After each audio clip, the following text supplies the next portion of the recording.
Map 1 of the grand finals of Diamond Hero 5. Here we go, spawning in the top right-hand corner, his third Diamond Heroes finals. Will he finally secure a championship for himself with the USDR clan tag? It's ToonDragon.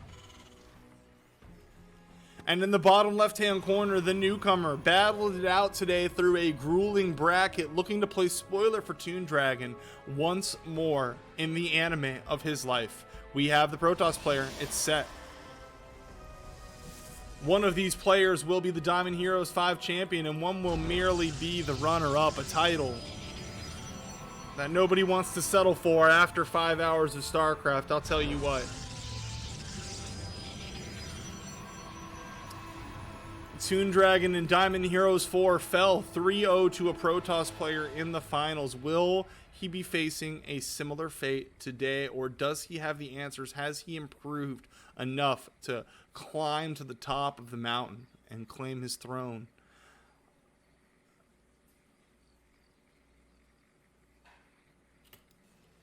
So far, so good. Everything looking like it is in order based on the gas count. I think it would be foolish after the games we have watched from this man ToonDragon to expect him to go any way other than a battle mech approach. He's securing right here. This guy, he hangs out on the gas to make sure the Protoss doesn't steal the gas.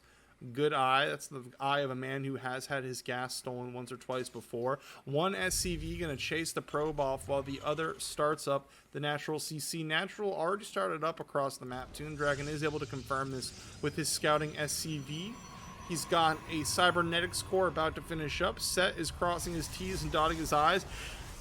He did get supply block to 23. So nerves hitting him just a little bit here. A bit of an uncharacteristic supply block from the Protoss player, but nothing too devastating just yet. Factory on the way for ToonDragon.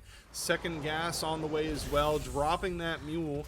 Looking to start cranking out the Hellions and Cyclones most likely. See what kind of trades he is able to secure for himself. Set. First Stalker is popping. Able to chase off the Reaper. Reaper escapes with his life. It will recharge its health and be able to come back in, looking for some more information in the future. Back at home, as the factory finishes up, we should see it lift up and swap add-ons here with the racks. Probably. Starting up a starport, but hiding it towards the back like he's up to no good is ToonDragon. Factory's going to land and start cranking out these Hellions 2 at a time. Waiting on that starport to see if it is coupled with some sort of fusion core for a battlecruiser look, or if we're looking at a cloaked banshee. I would expect to see one of those two approaches, with the placement of the starport being a little bit like he doesn't want to be seen. ToonDragon out here with the Reaper, hanging out at the third base location. It's a valuable scouting tool, but he's a little distracted with what he's doing at home. Not taking a good look inside the main base of his opponent. Not going to see any of the tech that's here, the blink that's on the way, the gateways that are being added on, but a blink opener should not be too surprising given the matchup. Great job blocking off the Reaper spot here as well. It would be hard to get that information with the Reaper. Fusion core has been started up. It will be a battlecruiser build here from ToonDragon. A bit of a new look from him. Battlecruisers can get a ton of value as the game goes. They have tactical jump and they can escape at the last second, and that with the tactical jump they can also get into some very aggressive positions. They're extremely tanky and can take a lot of damage before they're finally chased home. And then once they're chased home, you repair them up, you send them back in to continue to gain value over time. Absolutely a fantastic approach. Not typical in the TvP matchup, I don't think, but interested to see how it works out. He also has battlecruisers rallied towards the north here, like he wants to maybe mass up a couple of them before moving out. A hallucinated Phoenix is headed across the map. Let's see if it is able to scout the battlecruisers, distracting in the front with the Hellions, but here comes the hallucinated Phoenix. It does stop short. It's not going to fly towards the backside of the base. Oh, almost scouts what he needs to scout, but unable to see it this time around. The battlecruisers will continue to be a secret for the time being. It's going to be a pretty unpleasant surprise. Blink Stalkers, in theory, should do pretty well against the battlecruisers. Yamato Cannon on the way, adding on an Immortal. Adding on an Immortal is the sign of a Protoss who does not understand what the immediate threat is. Stalkers are active on the map, looking to get aggressive. Oh, they should be. See, this is the problem with an early battlecruiser build. There's nothing on the ground for ToonDragon to defend with. First battlecruiser finishes, second one will be coming here soon once the supply block's gone, but how are you going to deal with these Stalkers at your front door? Stalkers blink forward, jump on top of the Hellions immediately. Stalkers licking their lips, looking to get on top of these workers. 3 have fallen so far. ToonDragon does not want to give away the battlecruiser surprise, but yeah, he's going to have to. ToonDragon has no choice but to pull the battlecruiser forward, but a battlecruiser is not a great tool to deal with this to begin with. Finally, the Hellions get back home, but so much damage has been done already, and the Hellions are not going to be in a position where they can take the kind of fight they want to against these Stalkers. The Stalkers are already camped out in the base, and here is the battlecruiser. The surprise has been spoiled. Stalkers starting to mow down that battlecruiser. A repair has arrived from the SCVs. It will be enough to save the day for now, but the surprise of the battlecruiser has been spoiled. 54 workers for our Protoss to 36 of the Terran. The battlecruiser build not looking like it's going to yield results this time around. 2 more battlecruisers about to pop, though. It is going to be 3 battlecruisers. What is at home to deal with it? Nothing in the main, nothing in the Nat, nothing in the third. We're about to have 3 battlecruisers, nothing at home to deal with them. Recall is going to be the last saving option here, but there's nothing for the Terran here. Protoss is trying to stay active, and I think it's a great choice because it prevents these battlecruisers from jumping to your super exposed mineral lines. Stalkers beginning to mow through some supply depots. While it's not the most immediate of damage, it will eventually result in a supply block, and it is all infrastructure that will need to be rebuilt. Stalkers targeting down. Yamato will thin their numbers a bit, but they are starting to work. The first battlecruiser falls down. This is a lot of Stalkers. Second battlecruiser on its way down. A blink forward will seal the deal. Third battlecruiser in the sights of these Stalkers. No more are in production. As the third battlecruiser falls, the workers will begin to fall after. Protoss is in a strong position here. Looks like they will be headed to a 1-0 lead in this series. GG is called. Set's going to take game 1, go up 1-0. Well played. Spawning in the top right-hand corner, down 1-0. The Diamond Heroes veteran, it's the Terran player, it's ToonDragon. In the bottom left-hand corner, looking to go up 2-0 in this grand final, it's the Protoss player, it's SetStndbySmn. Stand by someone, stand by someone. I think that's it. Stand by someone. Maybe he will clue us in later what the intention of the name is, but that's not important right now. What's important right now is he's up 1-0 in this series. ToonDragon mixing it up in game 1, breaking out a battlecruiser build, but the battlecruiser build left him rather vulnerable at home. A Blink Stalker all in is the natural counter, the natural predator of the battlecruiser opener for a Terran player, and he was able to punish him. He got across the map. He did not give him the time he needed to mass the battlecruisers in enough of an amount. Blink Stalkers were able to get across the map and seal the game in game 1 for Set. As we get into game 2, will we be seeing similar looks? I would be, for one, shocked, I tell you, to see ToonDragon go with another battlecruiser build. He's had great results all day. Drops a map with the battlecruisers. I gotta think he's probably going to retire the battlecruisers for the time being. One SCV was the welcoming party for this probe, and he did miss his calling. Ooh, a bit of a misclick there. Accidentally grabs more of his workers than he meant to. We've all been there. Feels bad.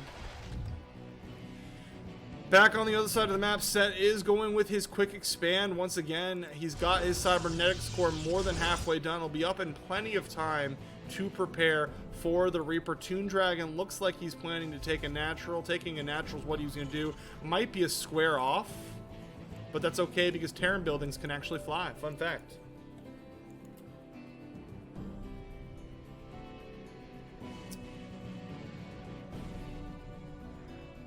quiet start so far. No types of proxies.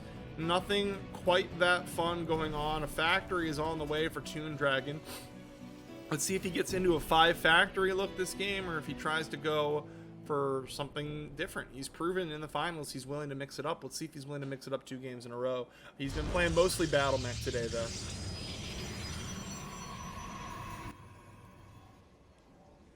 Twilight Council started up by Set.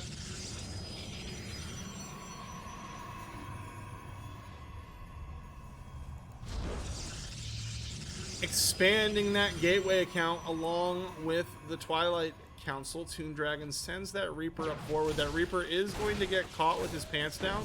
Reaper is going to die without securing any meaningful information. ToonDragon double cranking out these Hellions, adding on another factory. It does look like we're headed towards one of his 4 or 5 factory builds into some Battle Mech. A little more standard ToonDragon, getting back to his bread and butter. Kind of making some assumptions. I don't really have enough information to know that for sure, but that does seem to be how it feels.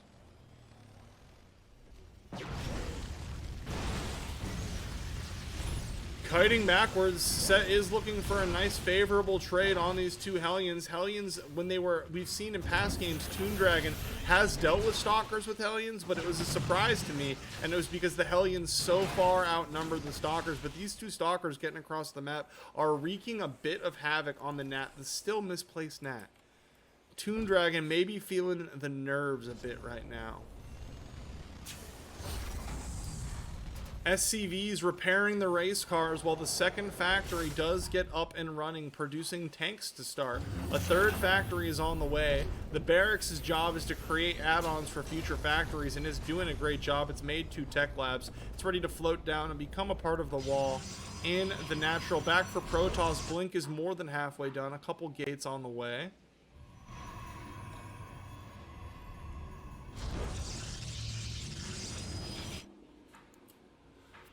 One probe out on the middle of the map, headed towards the 3rd base location of ToonDragon. Not going to find anything just yet. Is actually going to throw down a pylon. Ooh. Set once again sitting on a pretty comfortable lead. He's got 42 workers to 29 of ToonDragon, which, while you would expect, Protoss being ahead on workers is not like that's supposed to be a thing, but not by quite this margin, quite this early. Will Set be adding a gateway? No, he's just using this as a forward warping point. More Stalkers are coming across the map to join. He is looking to get aggressive, and he's looking to get aggressive now. Right around now, if you're ToonDragon, you're kind of going to wish you left this on the high ground. Stalkers will have only, well, Hallucinated Phoenix arrives that'll temporarily grant high ground vision if they want to blink up to the high ground, but that's it. There's no warp prism, there's no observer. Jumping forward, blinking forward, getting on top of this tank. The Hallucinated Phoenix did an absolute job at spotting down that tank, and here we go. Workers are going down. 3 workers have fallen so far, and these Stalkers are in a very dangerous position where they will have to be engaged upon. 1 tank is going to siege up on the high ground. ToonDragon not liking his odds in this fight. He is looking like he might want to defend on the 1 base. More Stalkers arriving. Another round of Stalkers inching forward. The tank is starting to fire. The tank trying to be the saving grace, but a blink onto the high ground is going to shut down both tanks. The army has fallen for ToonDragon with nothing left to defend the home front. The production will be next. The workers will fall. Floating in the sky, a symbol for this series, the Burning Command Center. 2-0 Set goes up in the series.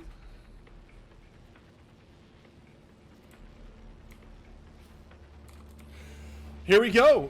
Map number 3 of the Grand Finals. Diamond Heroes 5 spawning in the bottom right-hand corner. Down 0-2. Looking to make a series of this. It's the Terran player. It is ToonDragon. And in the top left-hand corner, trying to seal out his championship in his christening adventures with Diamond Heroes, we have the Protoss player. It is Set. Blink Stalkers have been the go-to play both games so far for Set. Will he return to the well of Blink Stalkers once more in hopes of finding a championship, or will he preemptively mix things up in the attempt to play some mind games and mix things up on his opponent? ToonDragon not doing any proxies, no Hail Mary plays right now. I think he's going to want to get back to basics, back to the game he looked so dominant and so comfortable with. SCV Scout headed across the map, matching the Probe Scout coming his way. Everything looking the same as it has so far. Same as it ever was.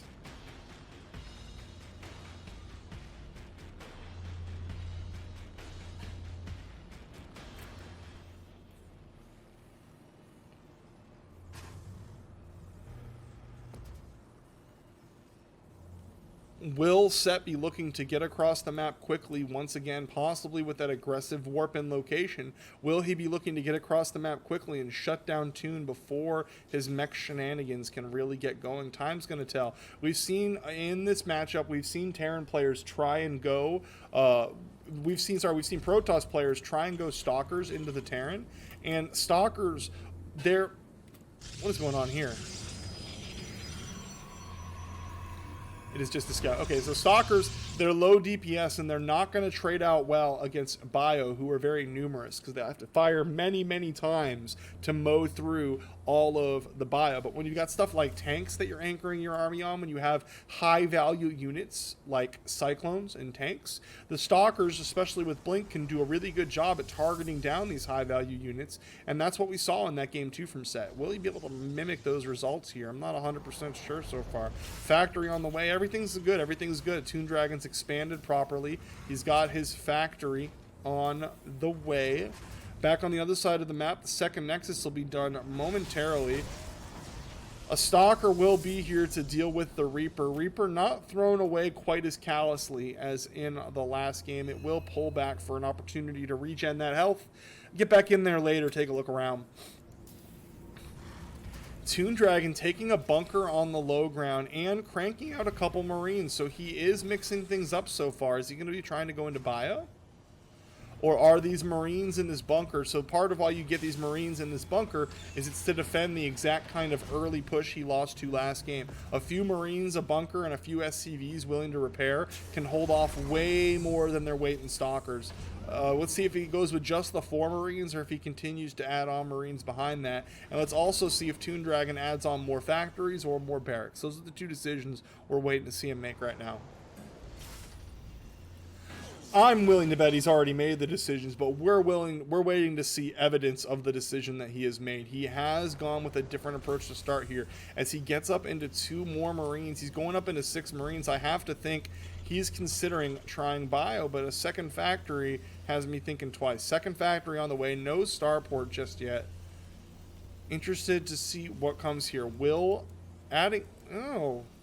So he's going to go ahead and add a bunker on the high ground for these extra 2 Marines. This bunker on the high ground, he's preparing for all of the places that Blink can burn him. If you get these Stalkers down here, you get an Observer or a Warp Prism to give some vision to the high ground. Blink Stalkers can get up here and wreak havoc. And he's going to go ahead and throw that bunker down in a preemptive way to shut that down. Everything looking very defensive from ToonDragon so far. He is not looking to go out the way he did in the last 2 games to this early Blink Stalker pressure. Stalkers are starting to come across the map. Blink's a little more than halfway done. There is not a forward anchor point for him. There is no place that he threw down a pylon where he'll be able to warp in from the front. Tank on the low ground is going to scare these 3 off for now. They're looking for some buddies, looking for some backup.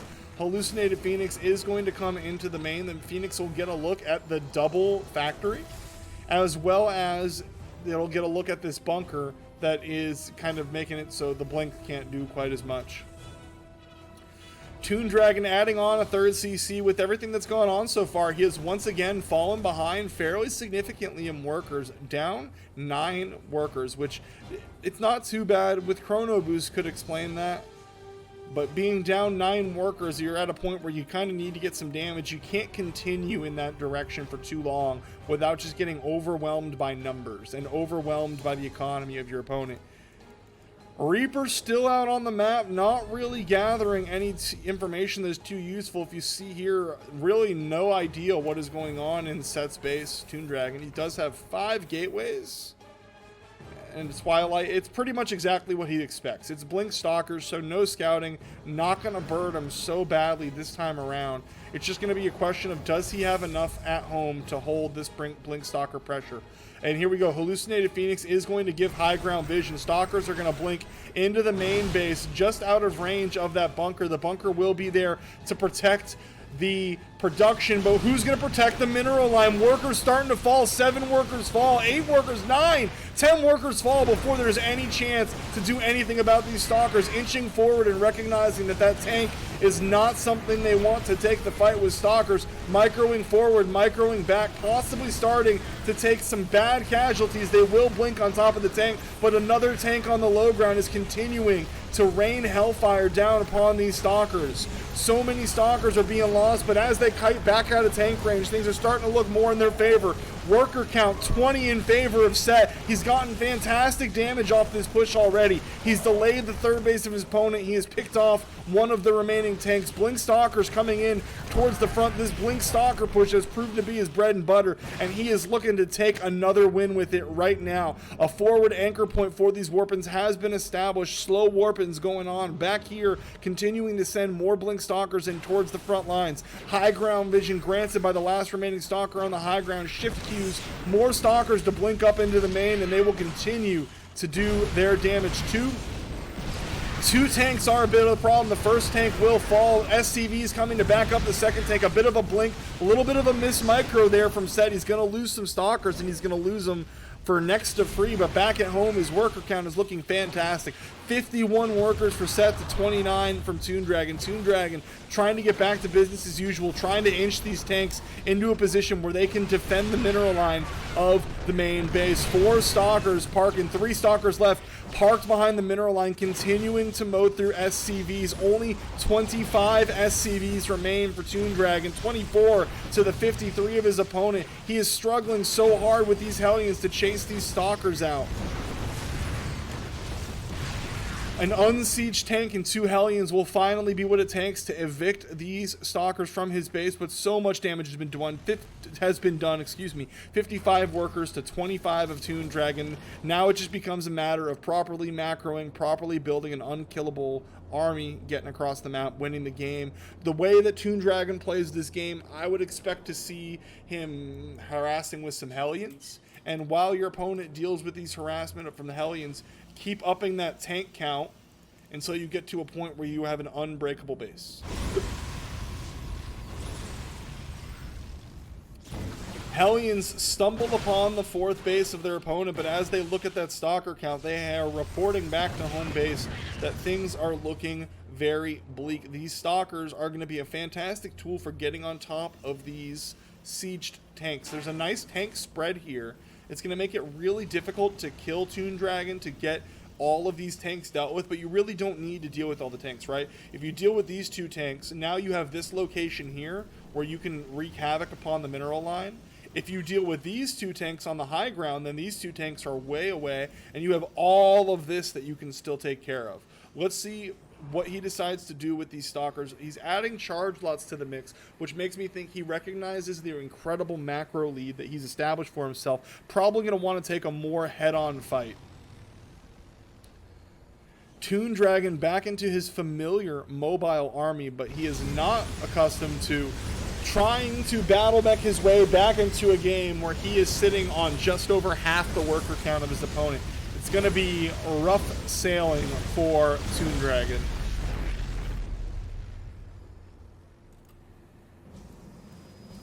Set continuing to expand his army, adding in some Archons to add some bulk and add some splash damage onto an intimidating force. Hellions are going to find some nice damage here on the mineral line. 4 workers have fallen, maybe a couple more before all is said and done. 4 workers fall, could have easily been 8, but even if it was 8, I don't think it's enough damage. I'm just really not feeling good about his chances. I think his best way back into this game is to create a web, a mesh of tanks, and you just have to hope Set gets impatient and moves into your mesh of tanks. Continue inching those tanks forward as you secure new bases, but I think Is Set moving out? This is looking like a nice ground for our final battle. Let's see what happens. Protoss forces on the horizon, moving in towards the newly established colony of the Terran. Jumping in, not even hesitating as they take the first shots from the tank. First tank falls, a blink forward will jump on top of the second tank. All reinforcements have been dealt with. This Protoss army will not be stopped, lifting up his command center, sending it back towards the main, but downfall the mules, downfall 7 workers. The mesh of tank doing everything it can to keep him in this game, but charge lots will close that gap quickly. Tanks doing good damage, but they will not do enough. 36 workers remain, and the count will drop rapidly as these charge lots enter the natural mineral line of their opponent. Set jumps on top of the last remaining tank. 2 tanks in production aren't going to be enough. GG is called. The champion of Diamond Heroes number 5 is going to be Set with the clean sweep in the finals. Well played.